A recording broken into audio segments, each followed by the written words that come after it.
కొంత ఎక్కువ మోతాదులో తీసుకున్నారని చెప్పి మాకు ఇన్ఫర్మేషన్ ఉండింది. సో దాని ప్రకారంగా మేము ఏం చేసామంటే వెంటనే స్టమక్ వాష్ చేసాం. దో ఆవిడ అప్పటికి తీసుకొని 4 గంటలు అవుతుందని అన్నట్టు అన్నారు. సో బట్ స్టమక్ వాష్ చేసాము. స్టమక్ వాష్ చేసిన తర్వాత కొంచెం బ్రీతింగ్ డిఫికల్టీ వచ్చింది, బ్రీతింగ్ ప్రాబ్లం అట్లా వచ్చింది. సో బ్రీతింగ్ ప్రాబ్లం అట్లా రాగానే వెంటనే సిటీ స్కాన్ అది చేసుకున్నాము, సిటీ చెస్ట్, సిటీ బ్రెయిన్ అవన్నీ చేసుకున్నాము. కొంచెం పొలమారింది అన్నట్టు తెలిసింది. సో అంటే యూజువల్లీ ఆ మొత్తం మీద ఏమైనా పొలమారు ఉండాలి కొంచెం. అండ్ ఇంకొకటి స్ట్రెస్ ఇండ్యూస్డ్ పల్మనరీ ఎడిమా అంటారు. అంటే ఎప్పుడైనా కూడా ఇట్లా బాడీ ఏమన్నా అధిక స్ట్రెస్ గురవుతే ఫ్లాష్ పల్మనరీ ఎడిమా అంటారు. అంటే మన లంగ్స్ లో నీరు లాగా చేరుతుంది. సో దానికి ఇమీడియట్ గా వెంటిలేటర్ పెట్టాల్సి వచ్చింది. తర్వాత మేడం వాళ్ళు మేడం ఇంటెన్సిస్ట్ మేడం ఇంకా వెంటిలేటర్ తో మేనేజ్ చేయడం జరిగింది. అనేక ఇబ్బందులను కూడా తన సన్నిహితులతో షేర్ చేసుకున్నటువంటి కల్పన ఈ 3 రోజుల క్రితం జరిగిన విషయాలు కూడా ఆమె సన్నిహిత సింగర్స్కి ఏమైనా చెప్పిందా అనేది కూడా పోలీసుల విచారణలో తేలాల్సి ఉంది. ఇప్పటికైతే కొంతమంది సింగర్స్ ఆసుపత్రికి అయితే చేరుకుంటున్నారు. ఆమెకు సంబంధించిన ఆరోగ్య పరిస్థితిని కూడా వారు షేర్ చేసుకుంటున్న పరిస్థితి కనిపిస్తుంది. అయితే మనం చూడొచ్చు అసలు ఏం జరిగింది అనేది. సరే ఏం సార్ నేను ఇవ్వద్దు అసలు ఏం జరిగింది అంటే ఎన్ని గంటలకు తీసుకొచ్చారు? సుప్రియర్ ఆఫీసర్స్ ఇస్తారు, నేను ఇవ్వద్దు. ఏ సమయానికి ఇక్కడికి తీసుకొచ్చారు అనేది ఒకటి. ఇక్కడికా నియర్లీ అబౌట్ 5 o'clock అట్లా తీసుకొచ్చారు. భర్త ప్రసాద్ ఇప్పుడు అంటే ప్రసాద్ కేమ్ ఫ్రమ్ చెన్నై నుంచి వచ్చారు. ఇప్పుడు ఎట్లుంది సార్ పరిస్థితి? ప్రస్తుతం వెంటిలేషన్ మీద ఉంది, పర్వాలేదు, మంచిగా అవుతుంది. ఎందుకు అనేది మనకు తెలిసిందా? జస్ట్ రీజన్ ఆమె రీఫ్రెష్ కొరకు ఏదో ట్యాబ్లెట్లు వాడుతుందంట, సోలిఫ్రెష్ అనే ట్యాబ్లెట్స్ అని తెలిసింది. ఇంకా ఇన్వెస్టిగేషన్ సారీ ఇంకా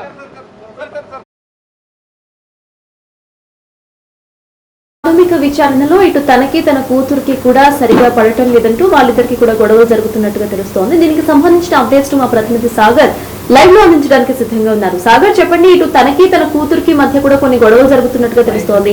అసలు దానికి సంబంధించిన అప్డేట్స్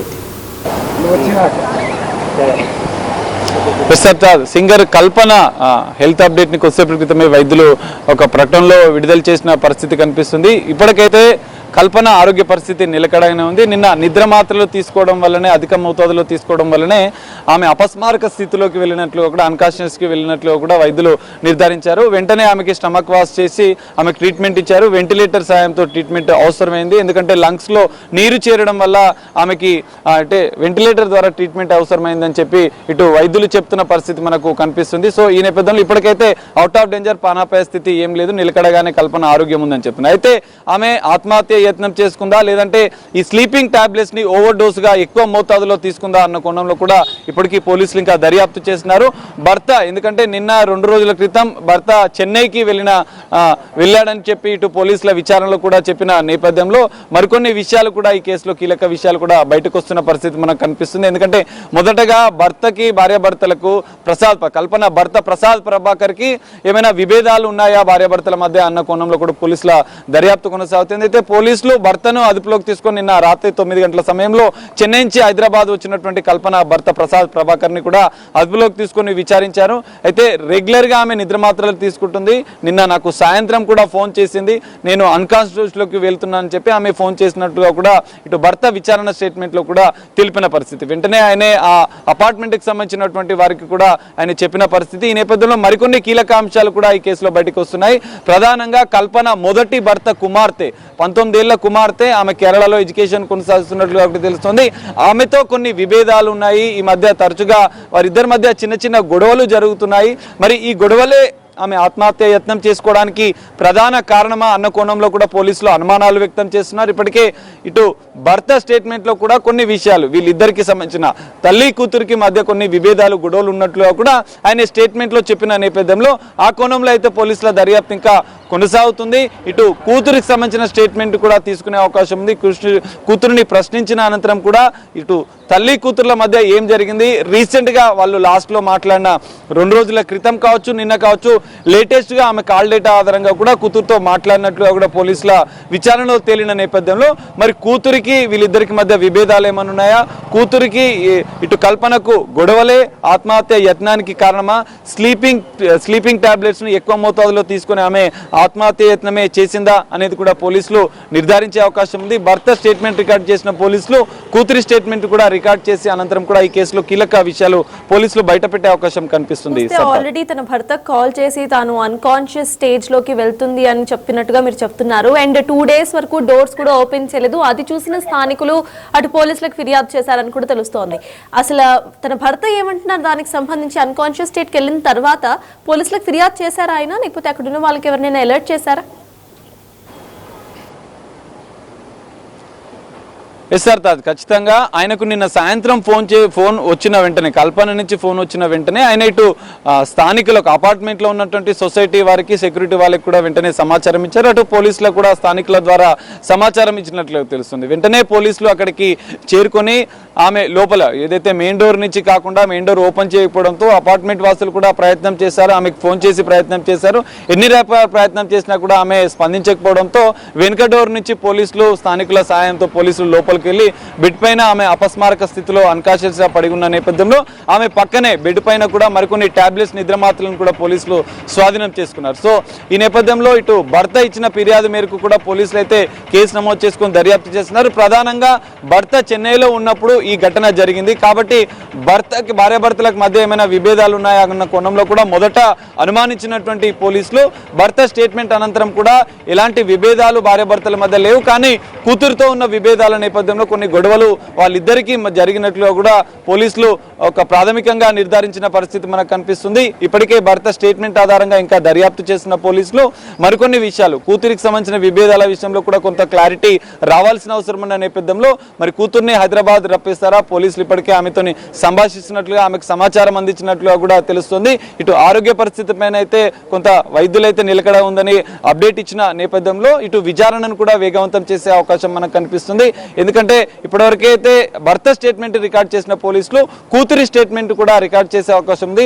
మరి కూతురికి ఇటు కల్పనకి మధ్య ఎలాంటి విభేదాలు ఉన్నాయి, గొడవలకు గల కారణాలు ఏంటి అన్న అంశాలను కూడా పోలీసుల దర్యాప్తులో తేలే అవకాశం ఉంది.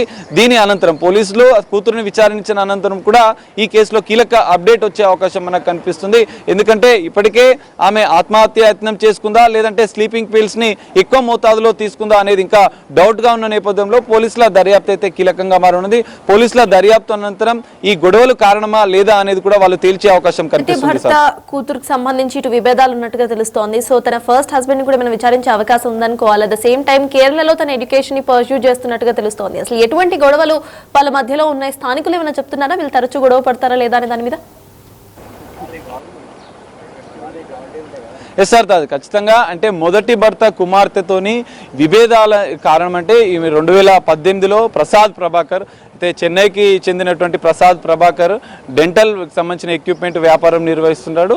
అతన్ని 2018లో కల్పన వివాహం చేసుకుంది. వివాహం చేసుకున్న అనంతరం కూడా ఈ తల్లి కూతుర్లకు కొంత గ్యాప్ వచ్చినట్లుగా కూడా తెలుస్తుంది.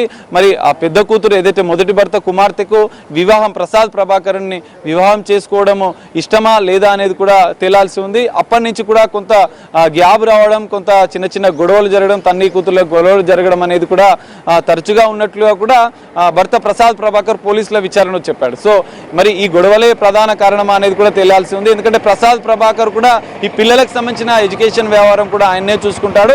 ఇటు మొదటి భర్త కుమార్తె కేరళలో విద్యాభ్యాసం చేస్తున్నటువంటి కల్పన కూతురికి సంబంధించినటువంటి అంటే కూతురికి సంబంధించిన విషయాలు కూడా ఈయననే చూసుకుంటాడు. ఆ ఎడ్యుకేషన్కి సంబంధించిన వ్యవహారాలు కావచ్చు, ఆమెకు సంబంధించిన అన్ని విషయాలను కూడా ఈయననే బాధ్యతగా నిర్వర్తిస్తుంటాడని కూడా తెలుస్తుంది. సో ఈ నేపథ్యంలో మరి కల్పనకి ఈ 2 రోజుల ముందు కల్పనకి ఆమె మొదటి భర్త కుమార్తెకు వీళ్ళిద్దరికీ ఏం జరిగింది అనేది కూడా పోలీసుల విచారణలో తేలే అవకాశం ఉంది.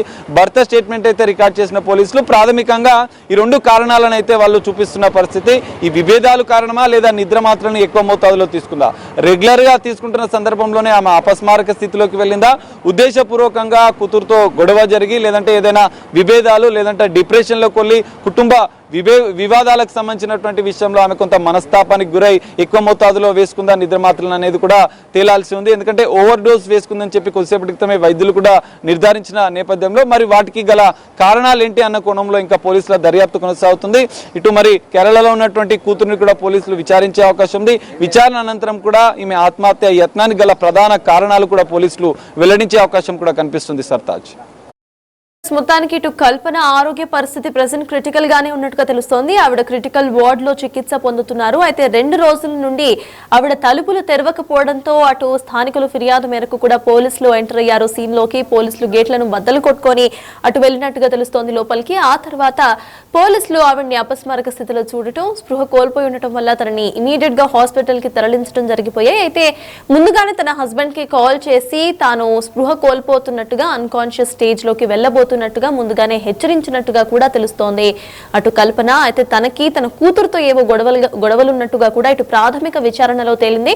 తన ఫస్ట్ హస్బెండ్ కు సంబంధించిన కూతురుతో ఇటు గొడవలున్నట్టుగా తెలుస్తోంది. తన కూతురు అయితే కేరళలో ఎడ్యుకేషన్ పర్స్యూ చేస్తున్నారు, 19 ఏళ్ల కూతురు. సో వీళ్ళిద్దరికి కూడా గొడవలున్నట్టుగా తెలుస్తోంది. అండ్ డిప్రెషన్ నుండి ఇటు మానసిక ప్రెషర్ నుండి బయటకు రావడానికి తరచూ కూడా నిద్ర మాత్రలు తీసుకుంటున్నట్టుగా తెలుస్తోంది కల్పన. అయితే ఈ నిద్ర మాత్రల ఓవర్ డోస్ వల్లే ప్రెసెంట్ సిచ్యువేషన్ వచ్చినట్టుగా కూడా పోలీసులు అనుమానిస్తున్నారు. కావాలనే నిద్ర మాత్రలు ఎక్కువ వేసుకున్నారా లేకపోతే ఓవర్ డోస్ అయిందా అనే కోణంలో కూడా విచారణ సాగుతోంది. దీనికి మరియు తన కూతురికి సంబంధించిన ఉన్న విభేదాలకి ఏమైనా సంబంధాలు ఉన్నాయా లేకపోతే ఇంకేమైనా ప్రాబ్లమ్స్ కల్పన ఫేస్ చేస్తున్నారా అనే కోణంలో కూడా విచారణ కొనసాగుతోంది.